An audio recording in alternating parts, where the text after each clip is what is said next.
भारत और यूरोपीय संघ ने करीब 2 दशकों तक चली बातचीत के बाद मुक्त व्यापार समझौते को अंतिम रूप दे दिया है।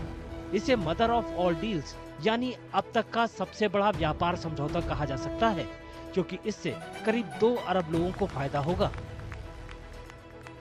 भारत के जिन प्रमुख क्षेत्रों को यूरोपीय देशों में शुल्क मुक्त पहुंच हासिल होगी, उनमें वस्त्र, परिधान, कपड़े, समुद्री उत्पाद, रसायन, प्लास्टिक, चमड़ा और जूते, धातु, रत्न और आभूषण, फर्नीचर, खिलौने और खेल के सामान शामिल है।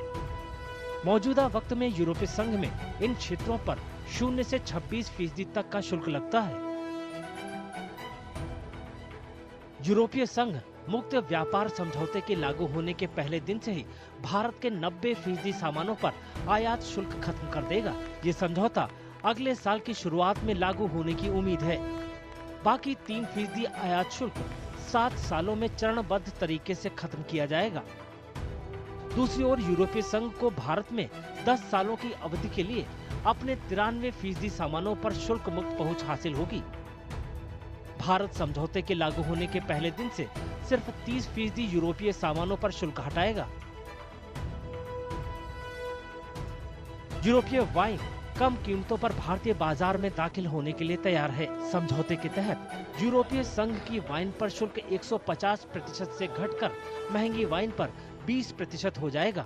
2.5 यूरो से कम कीमत वाली वाइन पर कोई शुल्क छूट नहीं मिलेगी। यूरोपीय संघ के सदस्य देशों में भारतीय वाइन को भी शुल्क में छूट मिलेगी। डेयरी, अनाज और सोया मील जैसे संवेदनशील क्षेत्र अब भी शुल्क रियायत से बाहर हैं। वित्त वर्ष 2024-25 में यूरोपीय संघ के साथ भारत का कुल व्यापार लगभग 136 अरब अमेरिकी डॉलर का था। समझौते के लागू होने के 3 से 4 सालों के भीतर इसके 200 अरब अमेरिकी डॉलर को पार करने की उम्मीद है। इसी तरह सेवाओं में व्यापार, जिसका वर्तमान अनुमान लगभग 80 से 85 अरब अमेरिकी डॉलर है, इसी अवधि में 125 अरब अमेरिकी डॉलर तक पहुंच सकता है।